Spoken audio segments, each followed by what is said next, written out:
On a parlé de plein de choses depuis le début de l'année. Et après avoir parlé de plein de choses, et entre autres, l'amour après Jésus-Christ, et la semaine passée, la paix après Jésus-Christ, ce matin, j'avais à cœur de vous parler des relations amoureuses après Jésus-Christ. C'est un sujet à mode, les relations amoureuses dans notre société. Je pense dans le monde entier, n'est-ce pas?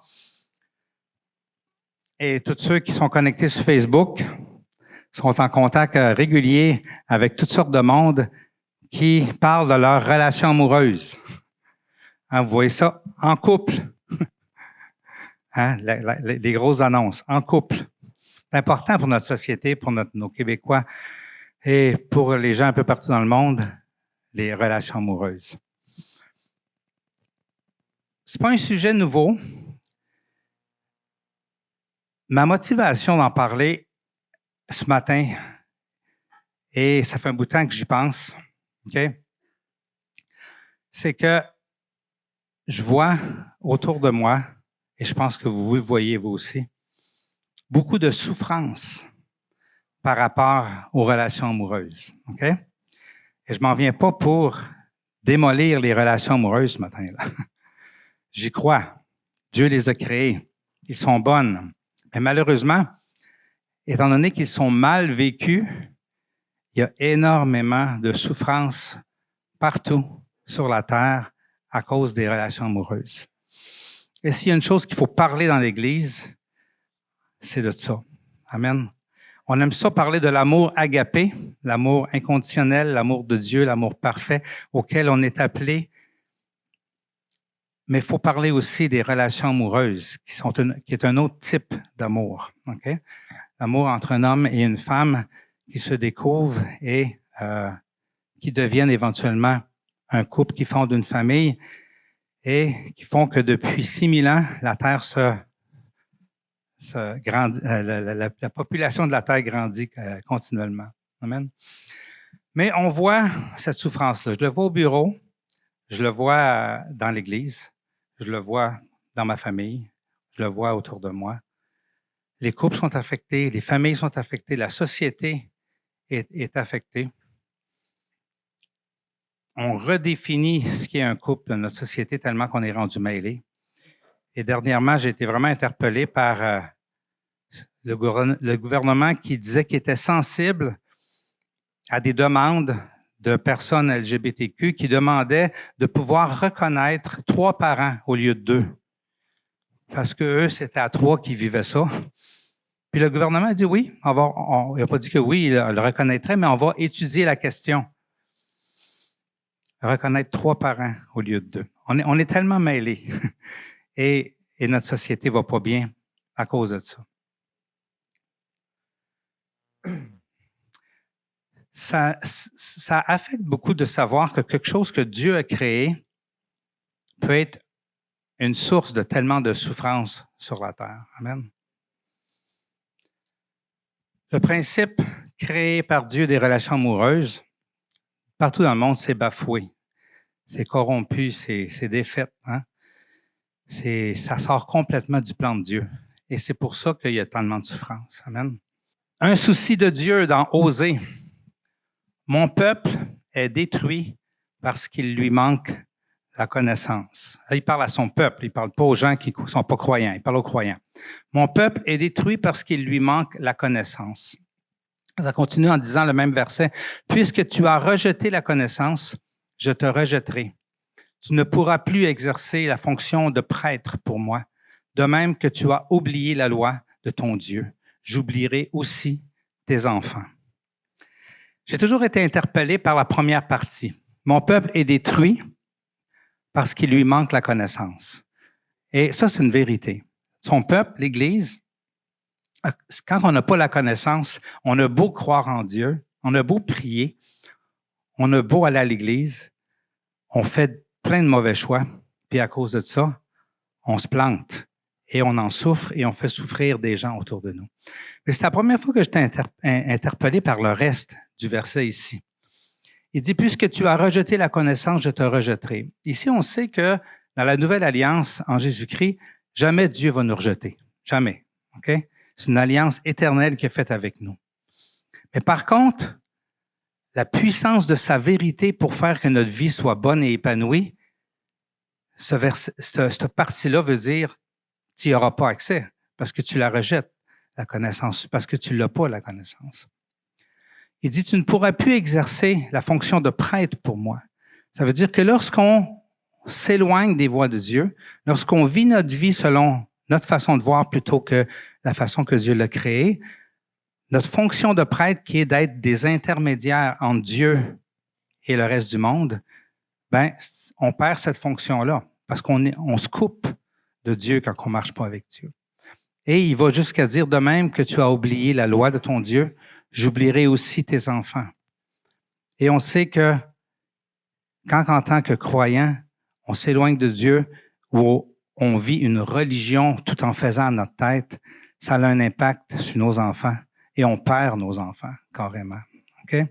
Donc, il y a une puissance dans ce verset-là qui commence en disant « Mon peuple est détruit parce qu'il manque la connaissance ». Il faut connaître les plans de Dieu. Il faut comprendre les plans de Dieu pour l'être humain. Et ça, c'est essentiel.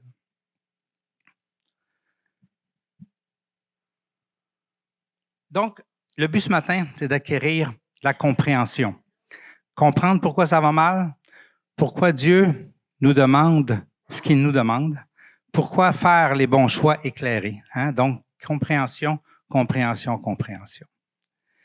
Mon but ce matin, c'est pas non plus de faire sentir personne coupable ou mal, ou faire que des personnes disent « Ah, c'est à moi qui me parlait ce matin, c'est moi qui visais là. » Hein? Il a fait une prêche à toute l'Église, mais dans le fond, il voulait juste me parler à moi, puis il n'osait pas me parler en privé, fait qu'il me parlait en public.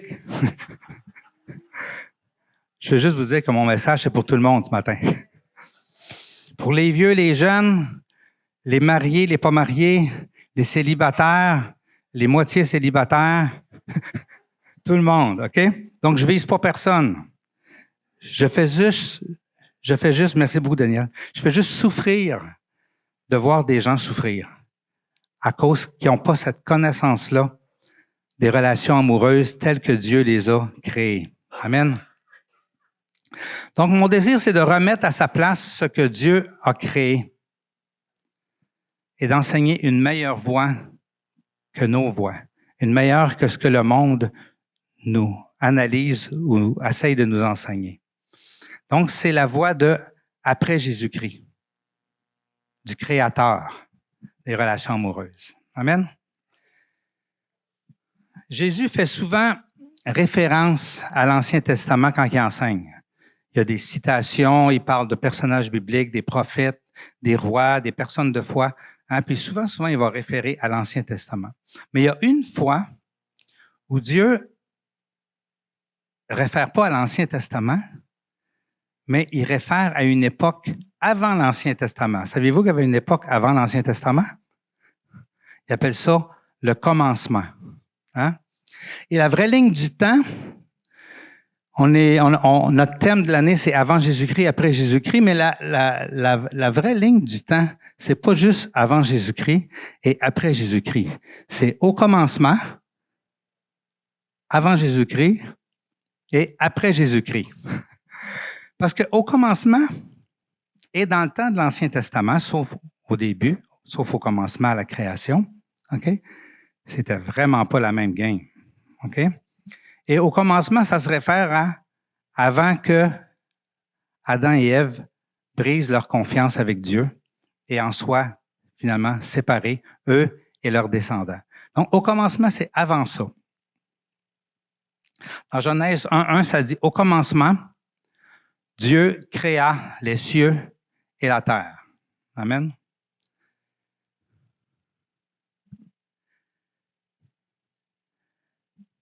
C'était pas pareil comme avant Jésus-Christ. Parce que c'était dans le temps où c'était au temps de Jésus-Christ. Lorsque Jésus-Christ régnait sur tout dans sa création. Et bien entendu, sur l'homme et la femme qu'il avait créés. Ça, c'est au commencement. Il n'y avait pas d'interférence entre Dieu et les hommes. OK? Dans Jean 1:1, ça dit « Au commencement était la parole. La parole était avec Dieu, Jésus était là, et la parole était Dieu. Donc, Jésus régnait sur sa création. Dans 1 Jean 1:1, ça dit, « Ce qui était dès le commencement, ce que nous avons entendu, ce que nous avons vu de nos yeux, ce que nous avons contemplé et que nos mains ont touché concernant la parole de vie, c'est ça qu'on vous annonce. » Ce qui était au commencement. C'est les 3 seules fois dans la Bible où on parle au commencement, sauf une fois où Jésus en a parlé. Donc, ça veut dire quoi? Au commencement, Jésus existait et créait, il régnait, et il n'y avait pas d'obstacle humain-Dieu, et il n'y avait pas d'obstacle humain-humain. On est d'accord que c'est une époque différente de l'époque de l'Ancien Testament avant Jésus-Christ. Amen? Ça va l'air être plus facile. En fait, je pense qu'au commencement, on pourrait dire que c'était l'équivalent de ce qu'on va vivre au ciel. OK? Donc, c'est avant Jésus-Christ, c'était pareil comme ça va être après Jésus-Christ. OK? Parce que juste après Jésus-Christ, ce qu'on vit en ce moment, ben, c'est un temps, oui, de salut et de restauration, mais on n'est pas encore complètement libéré. On a des choses à apprendre, on a des guérisons à vivre, on a le royaume à répandre sur la terre. Amen. Donc, c'était plus facile au commencement que ça l'est maintenant après Jésus-Christ.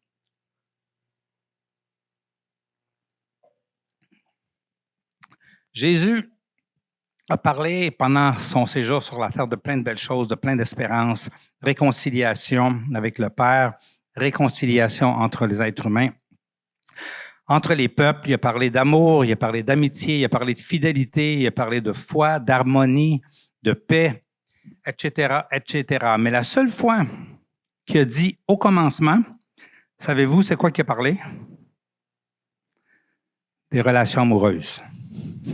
La seule fois qu'il se réfère au commencement, c'est lorsqu'il parlait des relations amoureuses parce qu'il voyait très bien que le monde était bien mêlé. De toute façon, il savait, Jésus qui a existé depuis toujours a suivi tout le cours de l'humanité 4000 ans avant qu'il vienne sur la terre et il nous a vus nous mêler et nous mêler encore plus.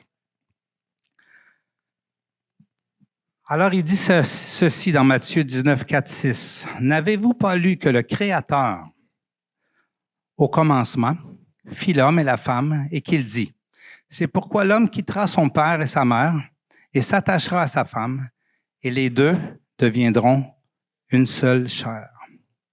Ainsi, ils ne sont plus deux, mais une seule chair.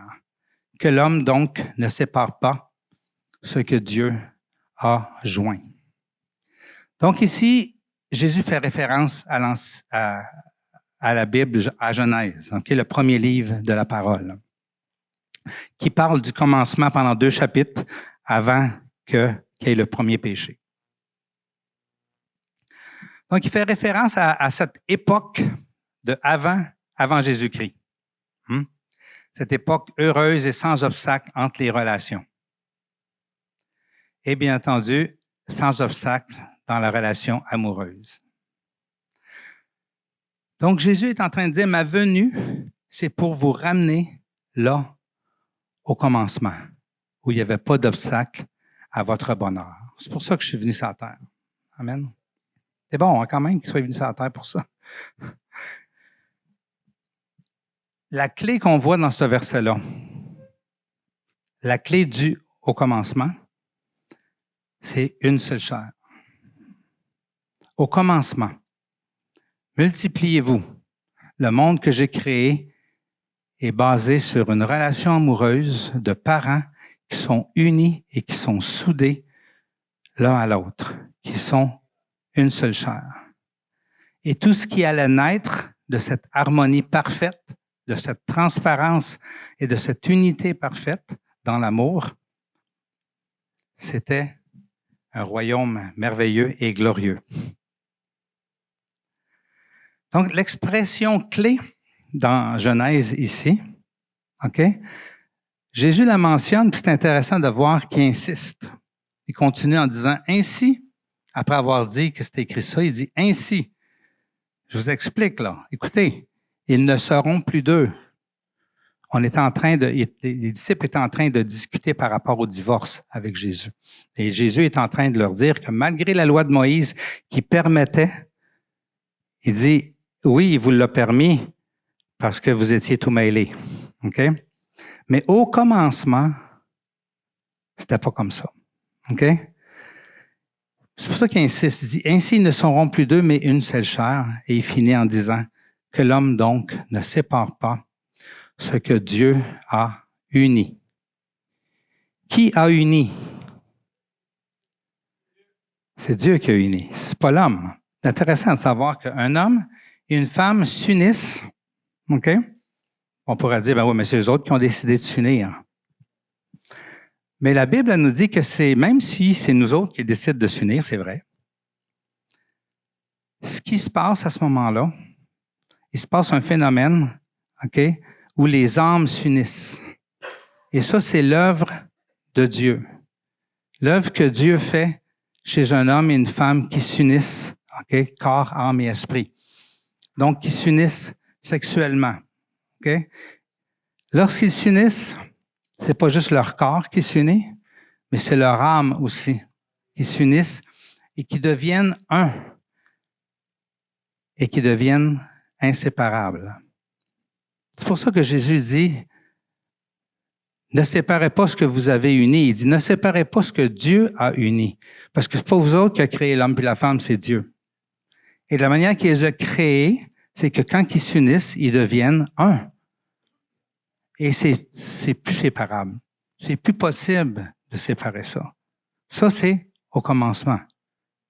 Après le commencement, il s'était passé 4000 ans où ça se passait pas de même. Mais au commencement, ce que Dieu a créé, c'est ça. Je pense que si on comprend ça, là, on comprend tous les malheurs de l'humanité reliés aux relations amoureuses et à la sexualité.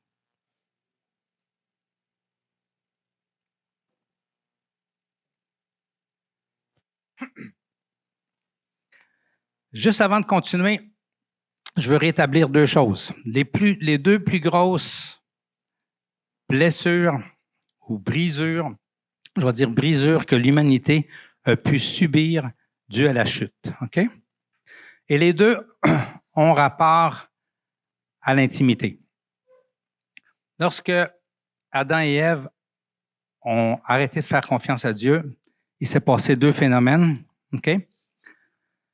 Le centre d'intimité, ça, je définis un centre qui est à l'intérieur de notre âme, à l'intérieur de nous. Okay?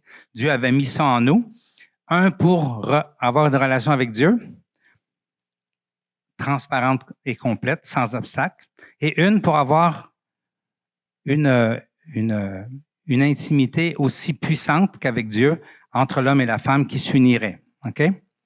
C'est les deux centres qui ont été brisés à ce moment-là. L'intimité avec Dieu a été brisée. Adam et Ève se sont mis à se cacher de Dieu. Ils avaient peur de Dieu. Okay? Et ça a duré jusqu'à aujourd'hui, jusqu'à Jésus-Christ. Et le deuxième réflexe qu'ils ont eu, c'est de se cacher l'un de l'autre. Donc, bris d'intimité entre Adam et Ève. Donc, c'est les deux plus grosses choses qui ont été brisées lorsqu'il y a eu un bris entre les deux, lorsqu'il y a eu un bris de confiance entre l'être humain et Dieu. Amen. Ça, c'est important de le comprendre. Pourquoi? Parce que l'ennemi de Dieu et l'ennemi des hommes, c'est là qu'il travaille le plus pour pouvoir nous détruire. OK? Il détruit notre intimité avec Dieu. Il détruit notre intimité entre nous. Et comme ça, en le faisant de cette façon-là, il y a l'arme la plus puissante pour pouvoir détruire l'humanité. Parce que de là viennent tous les autres mots après ça. Amen.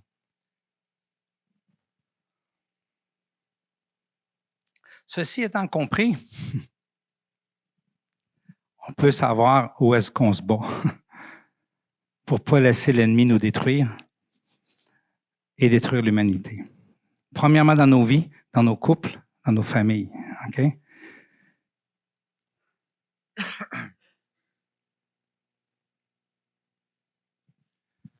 On parle beaucoup de la restauration de Jésus pour notre relation avec Dieu.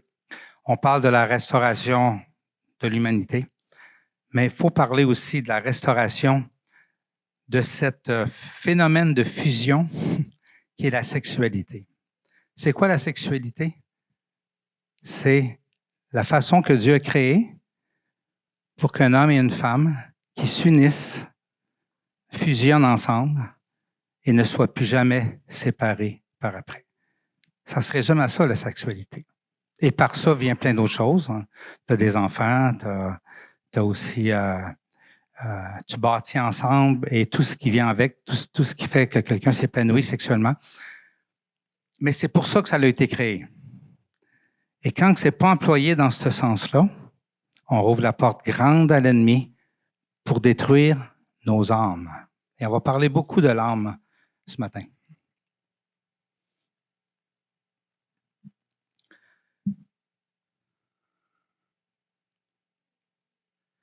Donc, les relations amoureuses saines, ça inclut un centre d'intimité. Okay? Je le fais comme ça serait une région de notre cerveau, de notre personne, okay? Qui est intacte et qui est fonctionnelle. Amen.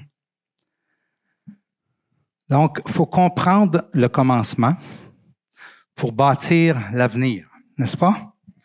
C'est ça qu'on fait le matin.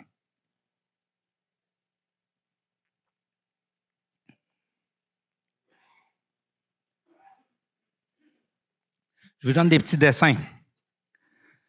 La sexualité est un canal direct, intime vers l'âme. OK? Ça, c'est important de comprendre ça.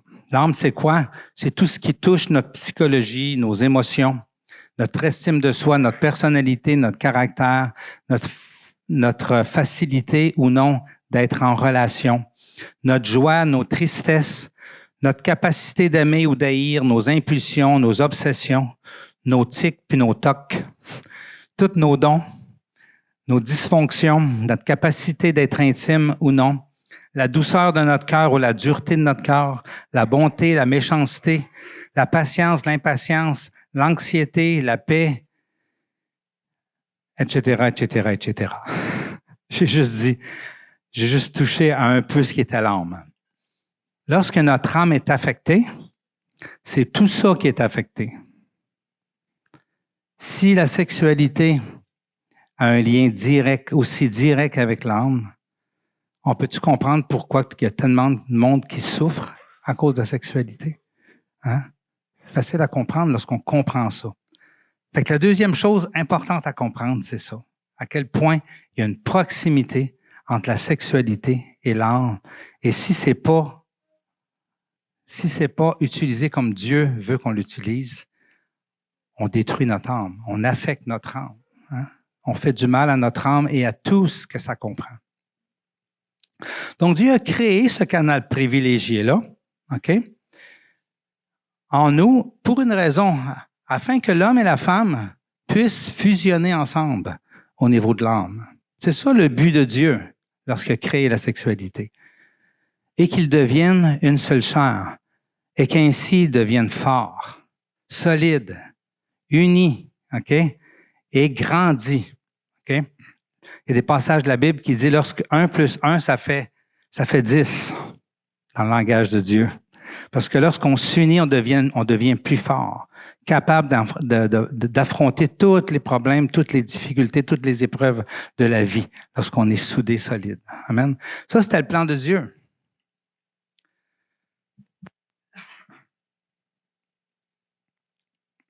Lorsque Jésus parle et qu'il dit « ils ne sont plus deux, mais une seule chair », et que l'homme ne sépare pas ce que Dieu a uni, pourquoi qu'il dit ça? C'est parce que c'est inséparable. Il y a une seule façon qu'on peut séparer ça, c'est en le déchirant ou en le brisant. OK? Et en apparence, on ne voit pas ça. Parce que lorsqu'un homme et une femme s'unissent et qu'ils s'en vont chacun de leur bord, on a l'impression que c'est facile à désunir. Mais le problème est au niveau de l'âme. Et vous savez, il y a un passage, lorsque Dieu a reconnu le roi David comme le roi, lui qui était insignifiant, petit et qui avait vraiment pas l'air d'un roi, il a dit, Dieu ne regarde pas à l'apparence, mais Dieu regarde au cœur. Et tout ce que Dieu bâtit, tout ce que Dieu crée, ça n'a pas rapport à l'apparence, ça a le rapport au cœur. Et la sexualité, c'est une question d'âme, c'est une question de cœur et non une question physique. Mais nous, en tant qu'être humain déchu, on en a fait quelque chose de physique. Et on a oublié l'âme en arrière. Et tout ce qui découle lorsqu'on ne le vit pas comme Dieu le fait. Donc, cette unité-là, belle et merveilleuse que Dieu a créée, la seule façon qu'on pouvait le séparer, c'était de le déchirer ou de le briser. Et l'homme, à cause de ça, l'être humain, depuis des siècles et des millénaires, vit des brisures et des brisures et des déchirements de son âme. Et de là, plein de souffrances qui se répercutent dans tout ce que je vous ai nommé que l'âme est. Il faut comprendre ça pour comprendre que Dieu n'est pas un Dieu légaliste qui veut nous priver de plaisir, mais il veut juste nous faire comprendre ce qu'il a créé afin qu'on ne se laisse pas avoir et qu'on ne tombe pas dans un piège de l'ennemi qui veut détruire notre âme, mais qu'on se réajuste avec sa création et qu'on le vive comme lui l'a créé. Amen. J'aime toujours apporter, quand je parle de ça, quelques preuves que la sexualité est si proche de l'âme. Donc, ceux qui m'ont déjà entendu parler de ça, ça va être des répétitions, mais pour moi, c'est important. Lorsque Adam et Ève ont péché la première fois et qu'ils ont eu honte, la Bible a dit qu'ils ont eu honte, comment ils ont caché leur honte? Avec des petites feuilles. Ils ont voulu cacher, pas leur nez, pas leur bouche avec laquelle ils avaient mangé le fruit, pas leurs yeux, mais leur partie sexuelle. OK? Et ça nous révèle, si on veut cacher, la honte, c'est l'âme. OK? On est d'accord? Si on veut cacher l'âme avec notre corps, le premier réflexe de l'être humain, ça a été de cacher les parties intimes. Pourquoi? Parce c'est les parties du corps qui sont le plus proches, le plus collées à l'âme. L'autre exemple que j'apporte souvent, c'est l'allaitement. OK? On sait que les femmes qui allaitent ont un lien privilégié avec le bébé qui allaite. OK? Et il y a plein de femmes qui m'ont témoigné de ça au courant de ma carrière. OK? À quel point ce lien-là, il est fort. Et ce lien-là, il est nécessaire pour apporter à l'enfant une sécurité. OK? L'enfant a besoin du lien avec sa mère. OK? C'est pas juste le lait, là. C'est plus que ça que Dieu a créé. Il y a un lien d'âme entre le bébé et l'enfant qui sécurise l'enfant. Et qui fait que ça a été prouvé qu'un enfant qui a été allaité 2 ans, OK, ou plus, est beaucoup plus sécure dans la vie, beaucoup plus solide comme être humain qu'un enfant qui n'a pas été allaité. On fait des études dans certains pays, OK, pour voir la différence entre les deux. C'est un lien d'âme qui est là et qui est nécessaire. OK?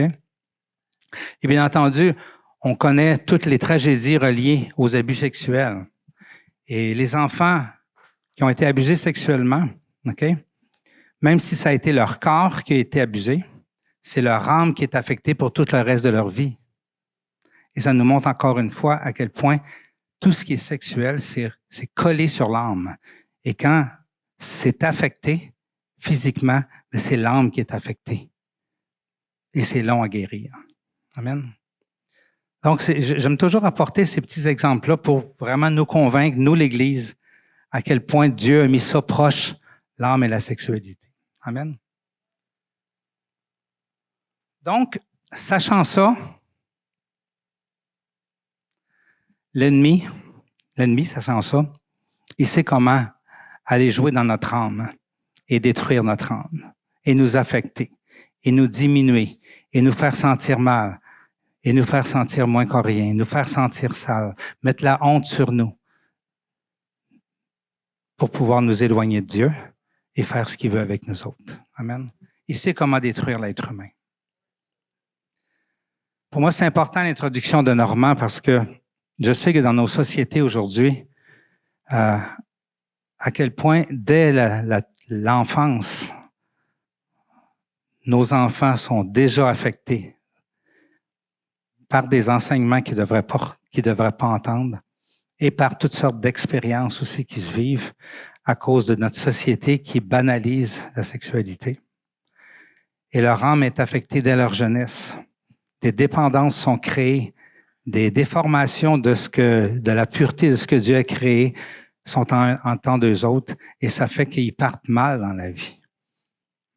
Et on ne peut pas se compter de mensonges. La plupart des gens qui rentrent dans la relation amoureuse qui serait la relation qui les rendrait heureux, soudés pour la vie, ils rentrent là-dedans déjà blessés, déjà affectés, avec un grand besoin de délivrance, de guérison, okay? Qui fait que les relations amoureuses sont ardues, ils sont difficiles. Okay? Et même des vieux mariés comme moi puis Lise, on sait que c'est pas toujours facile. Moi puis Lise, on vient juste de commencer encore une autre étude sur le couple. Parce que même après 41 ans de mariage, on a encore besoin de guérison, on a encore besoin de comprendre des choses, on a encore besoin. On est tous comme ça dans notre société parce que dès notre jeunesse, on est affecté dans cette intimité-là qui touche tellement de proche à l'âme.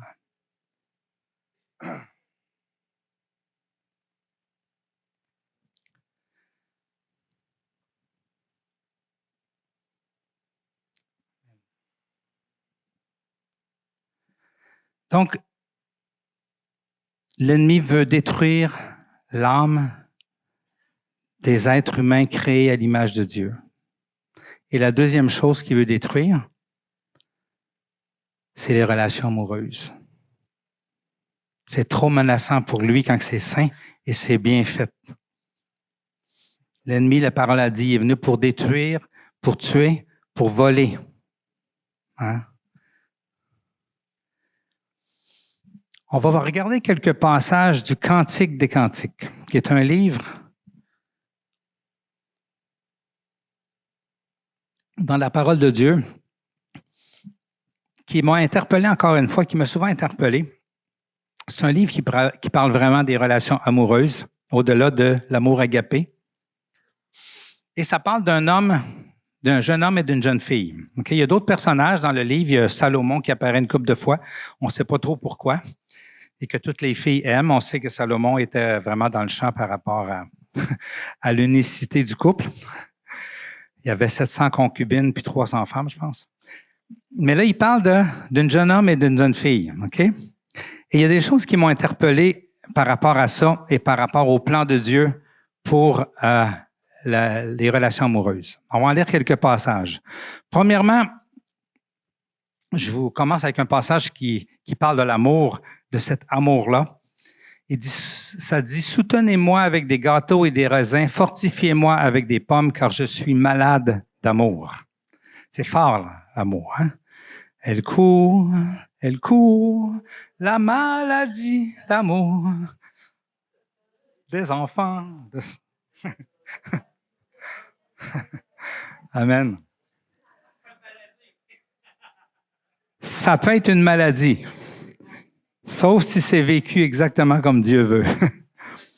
Mais même, je vous dirais, même si c'est vécu comme Dieu veut, quand tu regardes deux amoureux de l'extérieur, ça a l'air d'une maladie aussi. Amen. Des fois. Mais je vais vous emmener dans des accents que j'ai vus en relisant le livre, en préparant mon message. Donc, voici quelques versets. On va découvrir ça ensemble. Le jeune homme, il dit, « Pareil à un lys au milieu des ronces, tel est mon ami parmi les filles. » C'est intéressant que tout le long, il y a cette exclusivité-là c'est pas une de mes amies, c'est mon amie. Elle est unique. Elle est unique au monde, parmi toutes les femmes. C'est mon amie. Okay? Et on retrouve ça sans arrêter, vous allez le voir, dans le Cantique des Cantiques, cette exclusivité-là.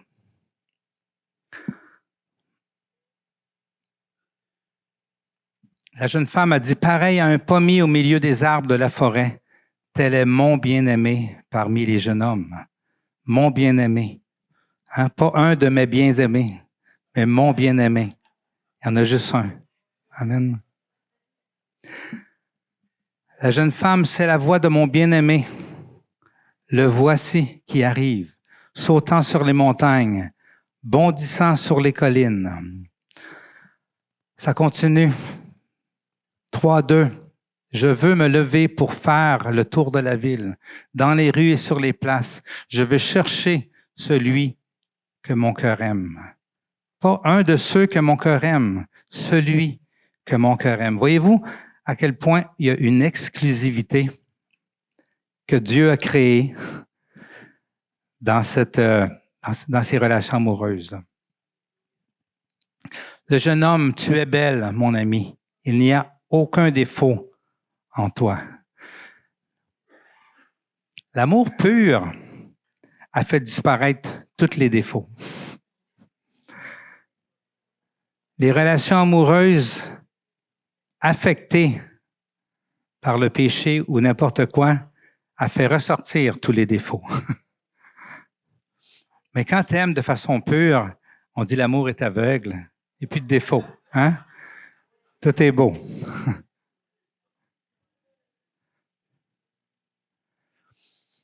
Tu es un jardin privé, ma sœur, ma chérie, une fontaine fermée, une source réservée.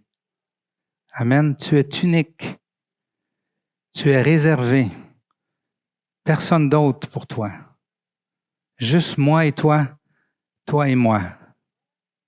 C'est ce qu'on retrouve tout le long du cantique, des cantiques entre le jeune homme et la jeune fille. Le jeune homme dit, j'entre dans mon jardin, ma sœur, ma chérie. L'amour pur que Dieu a créé. Tu es mon amoureuse, tu es ma sœur, tu es mon amie, tu es ma confidente, tu es exclusive, tu es unique. La jeune fille, j'étais endormie, mais mon cœur veillait. C'est la voix de mon bien-aimé. Elle avait un cœur juste pour lui. Elle rencontrait plein d'hommes, mais son cœur ne cherchait que lui, n'attendait que lui. Mon bien-aimé a passé la main par la fenêtre et j'ai été bouleversé. Parce que elle est bouleversée par son unique bien-aimé.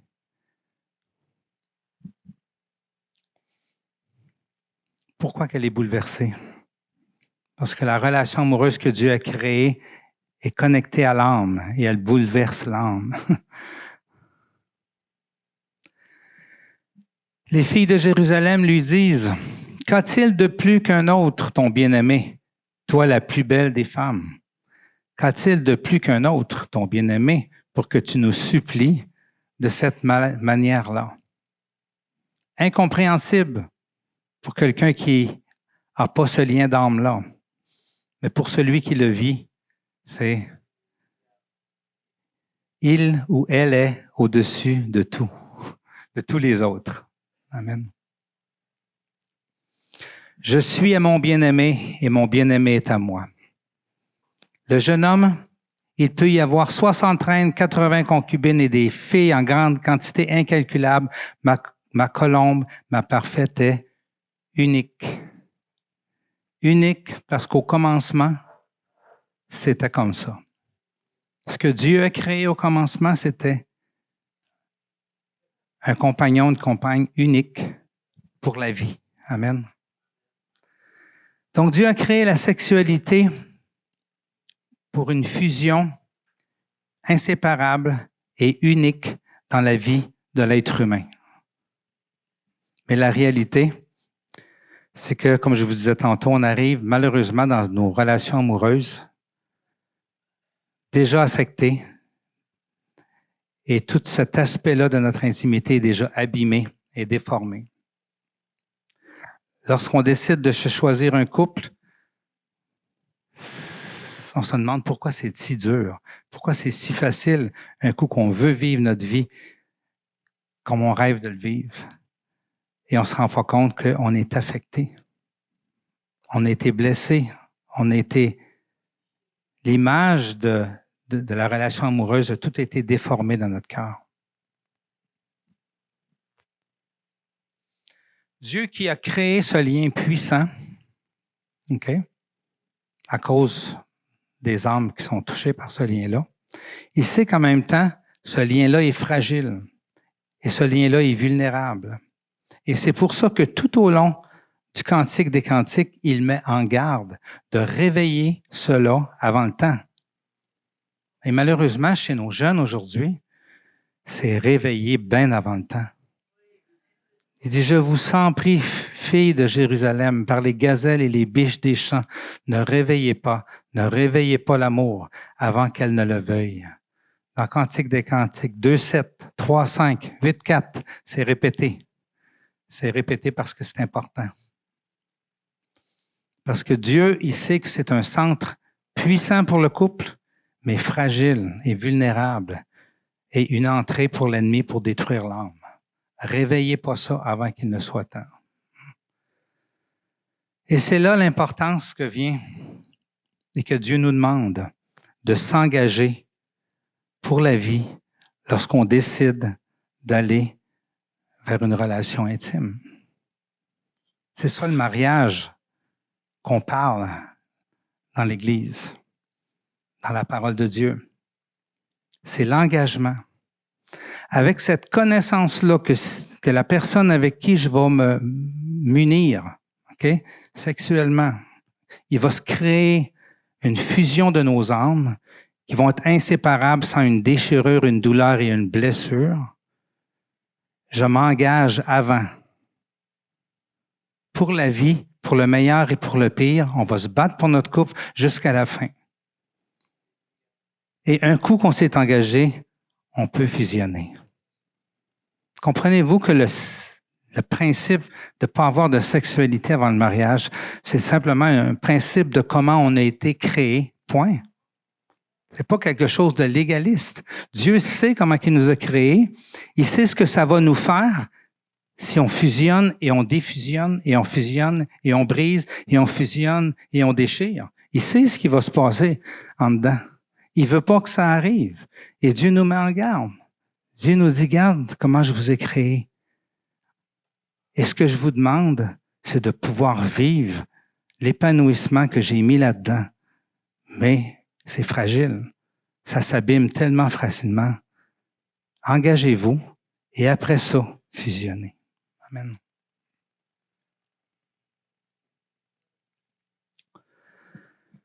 Ça dit dans Cantique des Cantiques 8,6, fais de moi comme une empreinte sur ton corps, sur ton cœur, comme une empreinte sur ton bras. Car l'amour est aussi fort que la mort. La passion est aussi inflexible que le séjour des morts.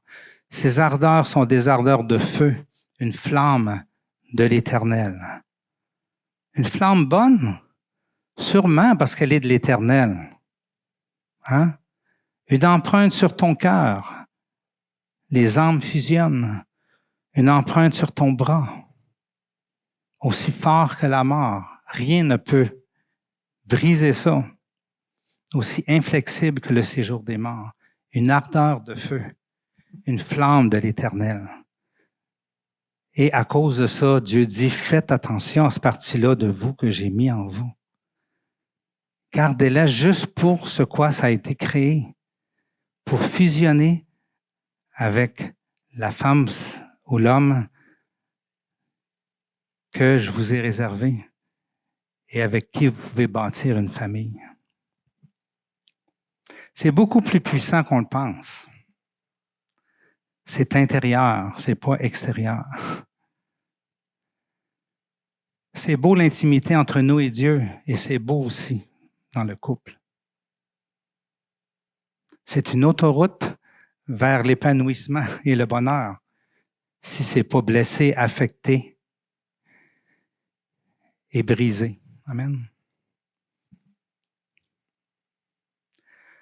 Donc, tout contexte sexuel, en dehors du plan de Dieu, au commencement, c'est un chemin que l'ennemi utilise pour nous détruire.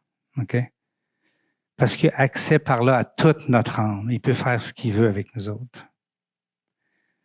Il sait que de cette façon-là, il peut tout défermer ce que Dieu a mis de beau en dedans de nous autres.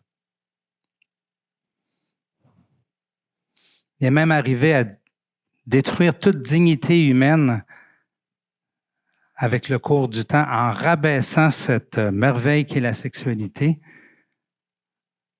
et cette merveille qui est l'être humain à une question d'identité.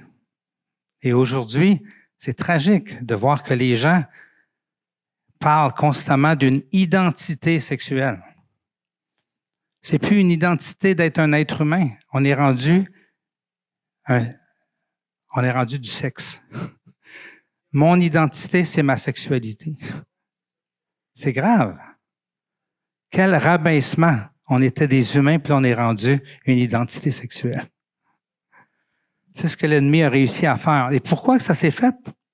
À cause de la proximité de l'âme et de la sexualité.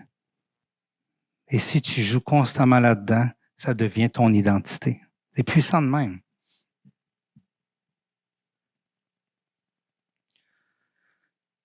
Les relations amoureuses avant Jésus-Christ, c'est quoi? C'est tout ce qu'on voit autour de nous avec les difficultés, les blessures, les déceptions, les brisures intérieures que ça comprend. De couple, familial, toutes les tragédies qui en découlent autour de nous, incluant les affaires extrêmes, les suicides, les féminicides et tout ce qu'on voit de tragédie, qu'on entend aux nouvelles régulièrement. C'est ça que ça fait. Hein? C'est sûr que la majorité des blessures ne sont pas ces extrêmes-là, mais c'est l'intermédiaire entre le bonheur et ça. Heureusement, la bonne nouvelle, il faut que je vous amène une bonne nouvelle quand même aujourd'hui. Avez-vous le goût d'entendre une bonne nouvelle?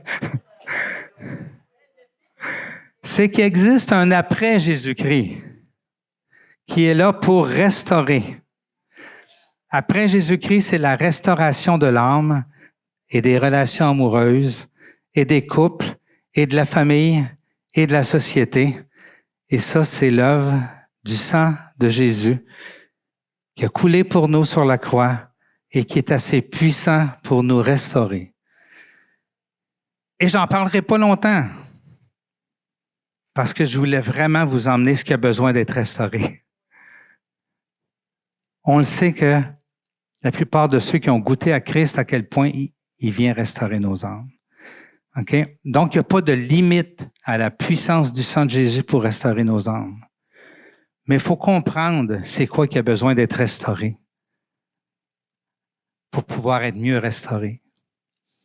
En même temps, il faut comprendre, une fois restauré, c'est quoi le chemin qui peut nous détruire encore pour éviter ces chemins-là. C'est pour ça que Jésus a dit à la femme adultère, « Moi non plus, je ne te condamne pas. Va et ne pêche plus. » Autrement dit, va et arrête de laisser ton âme se faire détruire par une sexualité malsaine. C'est ça qu'il voulait dire quand il disait « ne pêche plus ». C'est pas comme rentrer dans un carcan religieux et légaliste, non. Arrête de détruire, de faire détruire ton âme. C'est pas pour ça que j'ai créé la sexualité. Amen. Mais si nous marchons dans la lumière, tout comme Dieu lui-même est dans la lumière, nous sommes en communion les uns les autres et le sang de Jésus-Christ, son Fils, nous purifie de tout péché. Je suis conscient que on a toutes sortes de backgrounds, on a vécu toutes sortes de choses, OK? Et qu'on a besoin, tout le monde, de restauration. La bonne nouvelle, c'est que le sang de Jésus-Christ est puissant pour nous restaurer. Il y a cette puissance-là. Et moi, puis là, on écoutait un enseignement de Mark Driscoll, un prédicateur aux États-Unis, qui raconte un peu son témoignage avec son épouse et qui nous conte que son épouse, il a su des années après son mariage qu'après qu'ils avaient commencé à sortir ensemble, elle l'avait trompé. Et ça l'avait créé, sans qu'il sache, un froid dans leur vie d'intimité pendant des années ensemble, jusqu'à temps qu'il y ait cette révélation-là qui demande à sa femme si c'était vrai. Il y avait eu un rêve et sa femme lui a dit « Oui, c'est vrai, je t'ai trompé ». Et après ça, ils ont découvert qu'elle avait un problème, cette dame-là, à cause qu'elle avait été abusée étant jeune. Et ils se sont aperçus que même avant de comprendre que le sang de Jésus, c'est un pasteur, lui, puis elle était femme de pasteur, et les deux faisaient du ministère depuis des années. Et il y avait cette brisure-là qui n'était pas guérie en dedans d'eux autres. Et elle avait toujours pensé, Dieu me purifie, le sang de Jésus me purifie de mon péché. Elle n'avait jamais réalisé que c'est pas juste de ton péché. Jésus purifie aussi du péché que les autres ont eu envers toi. Et pour une femme abusée, elle avait besoin de comprendre ça pour arrêter de se sentir sale, indigne, et l'empêcher d'avancer et de s'épanouir en tant que femme. Elle était victime d'un abus, mais pour elle, elle n'avait pas compris que le sang de Jésus venait aussi purifier de ce qui avait été fait contre elle, pas juste ce qu'elle avait fait. Amen. Le sang de Jésus, c'est puissant pour nous purifier. Et frères et sœurs, il y a de l'espoir pour tout le monde quand on est en Jésus-Christ. Peu importe ce que vous avez vécu. Peu importe ce qu'on vous a fait ou ce que vous avez fait. Le sang de Jésus vient nous purifier de tout ça.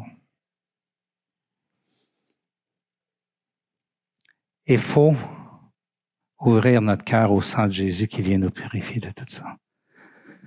C'est un cheminement, la guérison. Okay? Et là, je m'adresse aux jeunes. C'est un cheminement, la guérison. Vous n'êtes pas obligés de, comme moi et plein d'autres personnes, avoir besoin de 20 ans de cheminement, de guérison. Faites les bons choix aujourd'hui. Puis évitez d'avoir besoin de la guérison. Ça va être bien plus facile, la vie, pour vous autres. Ça va être bien plus facile de pouvoir vivre une vie amoureuse épanouie et pas avoir d'obstacles. Commencez de la bonne façon et évitez cette guérison-là qui est nécessaire pour une vie épanouie si on n'a pas fait les bons choix étant jeune.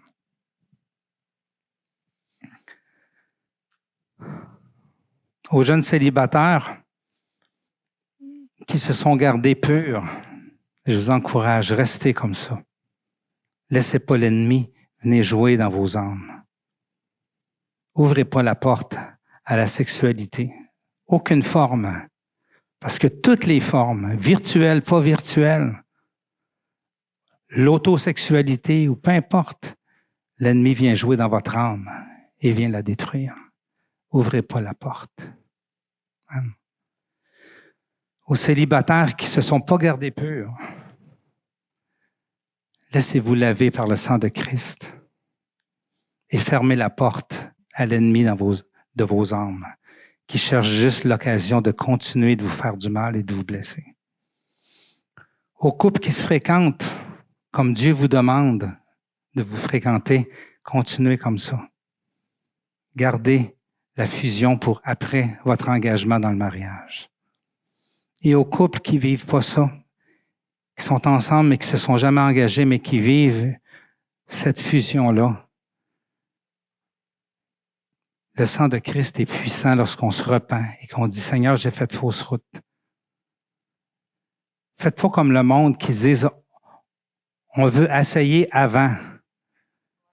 Dans le plan de Dieu, non, mais c'est dans l'Église comme ça l'est à l'extérieur de l'Église. Le plan de Dieu, c'est pas qu'on essaye avant, parce que si on essaye avant, on va fusionner, et si ça marche pas, on va être obligé de déchirer et briser notre âme. Donc, ça peut pas être ça. Dieu fait pas d'exception. Son plan ne change pas. Donc, faites marche arrière et dites, on va recommencer. Et si vous êtes sûr de pouvoir passer votre vie ensemble, ben mariez-vous. Et si vous n'êtes pas sûr, ben arrêtez de fusionner. La déchirure va être encore plus grande. Laissez le sang de Jésus venir vous libérer et recommencer de la bonne façon. Amen. Aux couples qui sont mariés, laissez-vous guérir pour un plus grand épanouissement dans votre intimité de couple. Laissez le sang de Christ vous guérir parce que Dieu a quelque chose de plus grand pour vous dans votre couple. Et restez fidèles. Et n'ouvrez pas la porte à aucune autre forme de sexualité que votre intimité basée sur votre vie de couple. pour votre fusion de couple. Amen. Et à tous ceux que j'ai nommés et toutes les autres, laissons-nous restaurer. On a besoin de Christ. Amen. Je vais inviter l'équipe de louange. On va chanter ce chant-là qui dit « Viens toucher ma vie ». Et je vais terminer avec ce message-là. On va chanter « Viens toucher ma vie ». C'est ça que Dieu veut qu'on change. Parce que Jésus sait que lui seul peut toucher et guérir notre vie et notre sexualité. OK? Il a cette puissance-là. Il est mort sur la croix pour ça. Son sang a coulé pour ça. Il a accepté la souffrance pour ça. Il veut qu'on ne se prive pas de la puissance de qui il est et de la puissance de son esprit. Amen.